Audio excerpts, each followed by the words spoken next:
looking at the whole Drake and Kendrick thing. And I guess specifically what we're zeroing in on is this Nokia video drop from Drake. Yeah. I think we're at this point now where it really feels like he's trying to kind of like wrestle back control of the narrative a little bit, like maybe gain back some of that momentum. For sure. But the big question is, like, did it work? Right. Did he actually manage to shift things in his favor with this release? Or did it kind of backfire? Yeah. And maybe even solidify Kendrick's position, you know, where he's at right now in the hip-hop landscape. Absolutely. That's what we're trying to get to the bottom of today.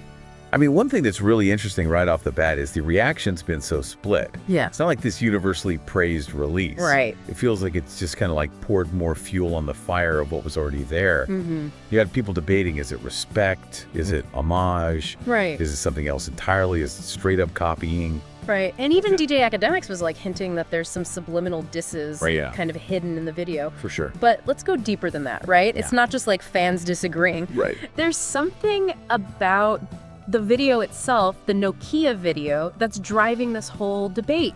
Absolutely. And I think a huge part of it comes down to the visual language of the video. Okay. Like when you really look at it, a lot of people are drawing some pretty clear parallels between Nokia and the stuff that Kendrick and Dave Free have been putting out, specifically Kendrick's Not Like Us video. Okay. It's kind of crazy when you start listing out all the things that are triggering these comparisons. So like the way the dancers are moving the choreography. Exactly. And the sets too, right? The whole look and feel of them. Yeah, choreography and Nokia, there are these moves and formations that are super reminiscent of what we saw in Not Like Us. Yeah. And then it goes beyond just the movement, the aesthetic of this, that's whole visual composition of the scenes. It's like there's this definite echo of the choices Kendrick's been making recently, visually. Right, right. And then you've got the owl. Right.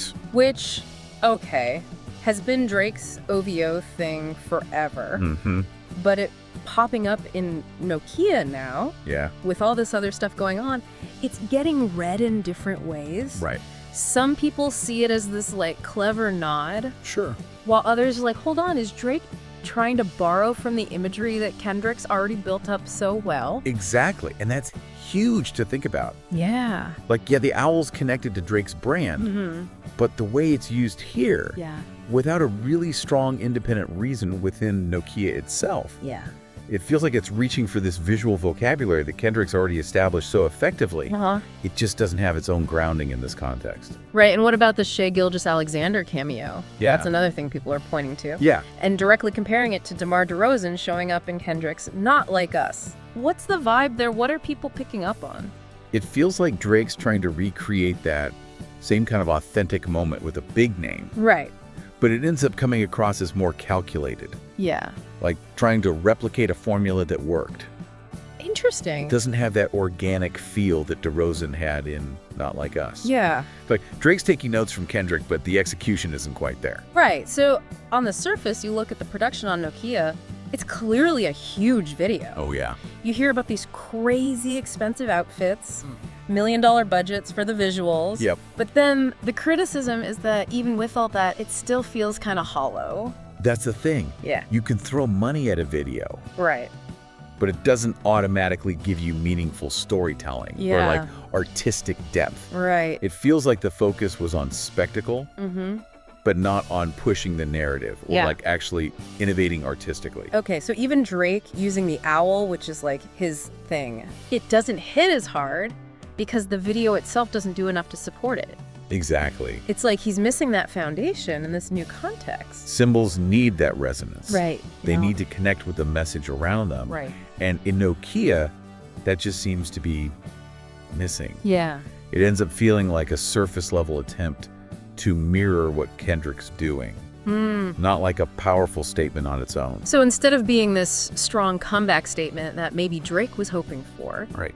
the video actually ends up reinforcing the idea that Kendrick is the one calling the shots right now creatively. Yeah. And that Drake's just reacting. It inadvertently strengthens that narrative. That Drake's primarily in reactive mode. Yeah. Responding to Kendrick with stuff that's not landing as hard. And it's interesting that this back and forth with Kendrick seems to be like Drake's biggest source of creative energy right now. He's so caught up in responding. Yeah, and it's also kind of ironic when you think about it. How so? Well, Drake's been pretty vocal in the past. Yeah. About how Kendrick uses controversy and disses. Right. To, like, grab attention and control the narrative. Right. And now it's like he's using those exact same tactics. It's like the tables have turned a little bit. For sure. And it feels like there's been a shift in Drake's approach. Like maybe moving away from artistic innovation as the main thing. Yeah. And more towards just needing to dominate the conversation, even if it means creating noise and distractions. Exactly. And if we zoom out a little and look at the bigger picture, the fact that Drake and DJ Academics are now aligned with Kanye West. Right. And then that whole interview happened. Yeah. That adds a whole other layer to this. A lot of people see that as a deliberate move to take down Kendrick. Yeah. It's hard to ignore that interpretation. Kanye definitely didn't hold back in that interview. No, he did not. Calling Kendrick an industry puppet, saying that he's jealous of Kendrick's success. Yeah. Even going so far as to say that Drake's 1,000,000 times better. 1,000,000 times. And more important than Kendrick. It was a lot. It really was. But the key thing to think about is, like, why? Yeah. What's the motivation behind all this? Right. Because when you look at that interview alongside the Nokia video, it starts to feel less like a genuine artistic statement. Right. And more like a calculated attempt to discredit Kendrick. To make his success seem less legitimate. Exactly. So it's like the Nokia video, the Kanye interview, all the commentary around it. Yeah. It all feels less like genuine creative output. All right.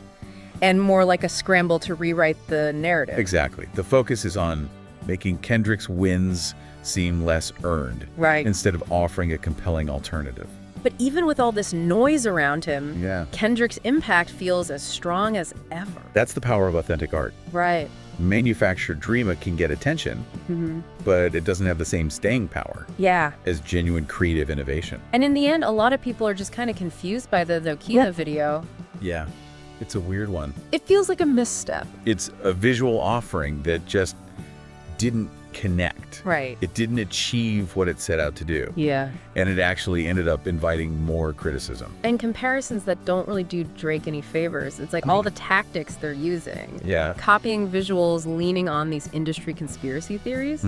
It's more about disruption and getting attention than it is about actually creating something new. And that brings up a big question about the future of hip-hop. All right, so just to recap real quick. Yeah. The Nokia video, a lot of people are saying it's copying Kendrick and Dave Free's style with specific similarities to Not Like Us. Like the choreography, the sets, how they use the owl symbol, even the cameo appearance, and even though it's clearly an expensive video, the visuals are being criticized for lacking substance. Right. And Drake, using the owl, his own symbol, doesn't really land because the video doesn't support it. Exactly. It's all being seen as him trying to outdo Kendrick, but missing the point of what made Kendrick's video so effective. Right. And it all just reinforces the idea that Kendrick is the one setting the tone right now. Drake's just responding to him. And it's fueled by this ongoing beef. Yeah. And Drake resorting to tactics he used to criticize. Right. So Drake's strategy now seems to be about dominating the conversation, using noise and these strategic alliances, like with Academics and Kanye, to try and undermine Kendrick. Yeah. But even with all that, Kendrick's artistic impact and influence still feel super strong. They do. And the Nokia video ends up looking like a confusing misstep, Yeah. showing that they're focused more on disruption than actual creativity. Precisely. And that's what I think we need to consider. Yeah. What does this mean for hip-hop going forward? Right. Is real innovation and authenticity going to win out? Yeah. Or are we going to see more and more of these attempts to manipulate the narrative Yeah. and just dominate the conversation? Right. What happens if these tactics become the norm? Yeah. That's the big question. It's something to think about, for sure. Absolutely, as this whole thing keeps unfolding. Thanks for diving in with us. Yeah, thanks for having me. Catch y'all next time.